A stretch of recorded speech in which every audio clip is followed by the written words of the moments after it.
تو یا صاحب اس سے پہلے کہا جا رہا تھا کہ ایٹ لیسٹ الیکشن کمیشن تاریخ ہی دے دے جس سے سیاست کو استحکام آ جائے گا، معیشت پر اس پر مثبت اثرات مرتب ہوں گے، اور ہم نے دیکھا جیسے ہی کل ڈیٹ اناؤنس ہوئی ہے تو آج سٹاک ایکسچینج میں بھی 6 سالہ ریکارڈ ٹوٹ گیا ہے۔ اب آپ کو لگتا ہے معاملات بہتری کی طرف ہی جائیں گے؟ دیکھیے نا کتنا بڑا وہ فیصلہ تو نہیں ہے، انٹرونشن جو ہے سپریم کورٹ کی چیف جسٹس کی سربراہی میں، اس کی وجہ سے جو بھاگ رہے تھے، جو راہ فرار اختیار کر رہے تھے، ان کا راہ فرار بھی بند ہو گیا۔ نہیں جا رہے تھے نا ایوان صدر، مطلب کیا کباہت کیا تھی، پھر چیف جسٹس صاحب نے جب اشارہ کیا تو پھر بھاگے گئے، تو یہ کام خود ہی پہلے کر لیتے نا، لیکن یہ انٹرونشن ضروری تھی۔ اور چیف جسٹس صاحب نے جو کیا ہے، جو ایک بادل چھٹنے کی جو کوشش کی ہے، ملک میں جو ایک کنفیوژن طاری ہے اس کی وجہ سے وہ ہٹانے کی جو کوشش کی ہے، اب تمام فریقین کو جو سپریم کورٹ کی انٹرونشن ہے اس سے ہدایت لینی چاہیے، اس سے سمجھنا چاہیے، اس سے صحیح نتائج اخذ کرنے چاہیے۔ یہ جو ناٹک جاری تھا اب تک ملک میں، یہ اب بند ہونا چاہیے۔ آج اسد کیسٹ پھر اریسٹ ہو گیا ہے، یہ جو کاروائیاں ہیں یہ بند ہونی چاہیے۔ سب کو سوچنا چاہیے کہ جو ایک ضروری چیز تھی ملک کے لیے، چیف جسٹس صاحب کی انٹرونشن کی وجہ سے جو ڈیٹ نہیں دے رہے تھے ہو گئی۔ اب جب الیکشن کا وہ ہو گیا اور چیف جسٹس صاحب کا کہنا تھا یہ اب یوں سمجھیے کہ پتھر میں کاروڈ ان سٹون یہ فیصلہ ہے، اور انشاءاللہ الیکشن ہوں گے۔ تو جب الیکشن ہوں گے، الیکشن کے تقاضے پورے کریں۔ سارے تقاضے سپریم کورٹ نے تو نہیں پورے کرنے، جو آپ کو ہوم ورک کرنا ہے، جو آپ کو کاروائیاں کرنی ہیں، وہ چیف جسٹس صاحب نے تو آ کے آپ کا وہ ہوم ورک نہیں کرنا۔ تو بنائیے، اب ماحول بنائیے الیکشن کا، آزاد ماحول بنائیے، برابری کا ماحول بنائیے۔ یہ جو ایک جماعت کو آپ ٹیکہ لگا رہے تھے آکسیجن کے، وٹامن کے، یہ اب بند کریے۔ یہ جو تاثر دے رہے تھے کہ چوتھی بار بھی وزیر اعظم بنے گا، بھائی عوام جس کو چاہیں اس 8 فروری کے الیکشن میں چوتھی بار، 14ویں بار جب بھی ہے وہ ہو، پر یہ جو آپ کی کاروائیاں تھیں، آپ کے ناٹک جو تھے، یہ اب بند ہونا چاہیے۔ اور وہ جو اب میں کیا کہوں، کھل کے وہ بات کی نہیں جا سکتی، اشارے سے نہیں کی جا سکتی ہے۔ ون سائیڈڈ، اتنا کہوں گا، ون سائیڈڈ کاروائیاں اب بند کریں، تاکہ جو انٹرونشن سپریم کورٹ کی ہے، جو اتنی خوش آئند انٹرونشن چیف جسٹس صاحب کی ہے، وہ صحیح معنوں میں اس کا جو مطلب ہے وہ قوم کے سامنے آئے، وہ ٹھیک ہے۔ مطلب یعنی پورا دیگر ہو۔ جماعتوں کی طرح آپ بھی مطالبہ کر رہے ہیں کہ الیکشن کی تاریخ تو اناؤنس ہو چکی ہے، اب لیول پلینگ فیلڈ بھی سب کو ملنی چاہیے، تو یہ کیسے ملے گی؟ ایاز صاحب، ہم نے اسحاق ڈار صاحب کو بھی سنا، وہ بھی کہہ رہے ہیں ہمیں ماضی میں لیول پلینگ فیلڈ نہیں ملی۔ بلاول بھٹو بھی یہ رونا رو رہے ہیں کہ ہمیں تو کبھی لیول پلینگ فیلڈ نہیں ملی۔ پی ٹی آئی کی یہ خواہش ہے کہ ہمیں لیول پلینگ فیلڈ دی جائے۔ آگے آنے والے انتخابات میں، انتخابی مہم میں، کیا ایک یہی بڑا ایشو نظر آئے گا، لیول پلینگ فیلڈ؟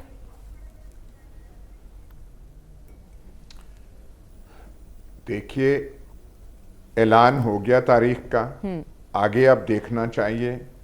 اور یہ جو ہے کہ بلاول وہ کہہ رہے ہیں اور فلانا کہہ رہے ہیں، جو موجودہ صورتحال ہے اس کو دیکھیے، اس کے بارے میں کھل کے رائے زنی نہیں کی جا سکتی۔ آپ بھی سمجھتی ہیں وجوہات، ہم بھی سمجھتے ہیں۔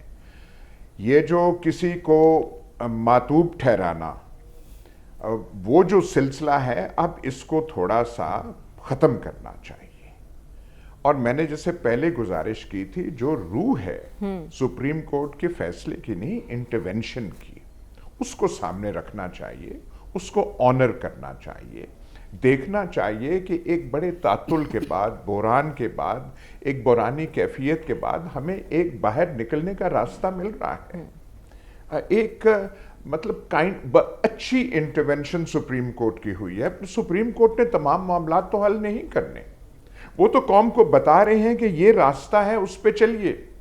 چلنا تو اوروں نے ہے، جو آپ کے کرمنل کیسز ہیں ان کو آپ چلائیے، کون کہہ رہا ہے کہ آپ نہ چلائیے، پر ان کو بالکل وہ کر کے وہ جواز تو نہ بنائے نا، وہ جو شیخ رشید والے چلے ہیں، میں نے جی چلہ کاٹا اور میں نیا شیخ رشید ہو گیا ہوں، اور میں نے اس چلے میں پتہ نہیں کون کون سے مجھے بشارتیں آئی تھیں اور مجھے ایسی ایسی خوبیاں نظر آنے لگ پڑی، تو یہ چلوں کا سلسلہ تھوڑا بند ہونا چاہیے۔ ٹھیک ہے، ذمہ داری تو اپنے نگرانوں اور الیکشن کمیشن کی ہے نا کہ انتخابی ماحول، آزادانہ انتخابی ماحول فراہم کیا جائے۔ اسرائیلی مظالم انتہا کو پہنچ چکے ہیں، نہ اسپتالوں کو چھوڑا جا رہا ہے، نہ اسکولوں کو، نہ پناہ گزین کیمپوں کو، ہر طرف بمباری کی جا رہی ہے، صرف لاشیں اور ملبے کے ڈھیر دکھائی دے رہے ہیں۔ اب تک 9,000 سے زائد فلسطینی شہید ہو چکے ہیں، جن میں سے 3,000 سے زائد صرف بچے ہیں اور 2,400 خواتین بتائی جا رہی ہیں۔ ایاز صاحب، ایسے میں ہم دیکھ رہے ہیں کہ امریکی وزیر خارجہ ایک بار پھر ایکٹیو نظر آ رہے ہیں ہمیں، وہ اردن جائیں گے اور بتایا جا رہا ہے کہ عرب اتحادیوں سے ان کی ملاقات ہوگی۔ کس مشن پر نظر آ رہا ہے آپ کو امریکہ؟ دیکھیں، اسرائیل کے ساتھ تو ہے، لیکن اب جو ہلکا سا چینج، بہت معمولی چینج یہ آ رہا ہے کہ امریکہ کو یہ بھی خیال ہے کہ یہ جو اسرائیلی جارحیت کیا، جو بربریت جاری رہی، تو ویسٹرن کمیونٹی میں، ویسٹرن نیشنز میں جو اسرائیل کے لیے سپورٹ ہے وہ متاثر ہو سکتی ہے، اور وہ کچھ میرا خیال ہے کہ جو اندیے مل رہے ہیں وہ اسرائیلیز کو اور نیتن یاہو کو، جو بالکل ایک عجیب قسم کا آدمی ہے اور جس کی مخالفت اندرون اسرائیل بھی بہت ہے اور بڑھ رہی ہے، بتانے کی یہ کوشش ہے کہ اس طریقے سے اگر سویلین کیجولٹیز غازہ میں فلسطینیوں کی، حماس کی ہوتی رہیں تو پھر اسرائیل کی پوزیشن جو ہے وہ خراب ہو سکتی ہے۔ ایک تو بات واضح ہے کہ جارحیت، اگریشن وہ سب جاری ہے، لیکن ریزسٹنس جو ہے حماس کا وہ بھی قائم ہے، وہ جو ہے ڈگمگائے نہیں ہیں،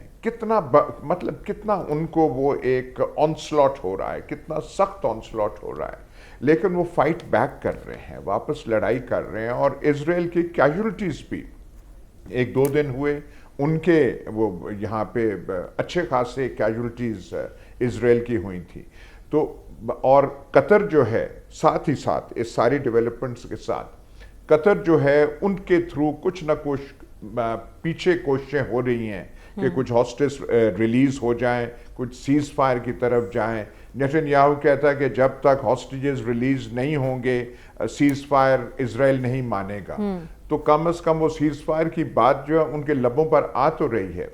یہ جو کوشش کر رہے ہیں کہ ایک ہی طریقے سے وہ چلتے جائیں اور اس کے کوئی کانسیکوینسز نہیں ہوں گے، یہ اسرائیل کے لیے مشکلات پیدا کر رہی ہیں، لیکن دیکھتے ہیں کہ آگے جا کے کیا۔ فی الحال تو ٹیسٹ ہے۔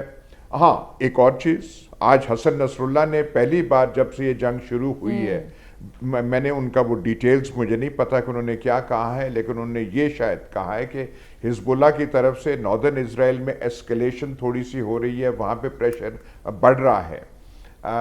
وہ جو ایک پاسبلٹی ہے کہ وار ایکسپینڈ ہوگا، وہ پاسبلٹی ہے اب تک، لیکن فی الحال حماس جو ہے اسرائیل کے سامنے ڈٹ کے کھڑا ہے۔ اتنی بربریت برداشت کر کے بھی مطلب ان کی ہمت کو داد دینی چاہیے کہ پھر بھی وہ حماس جو ہے ریزسٹنس اپنی کر رہا ہے۔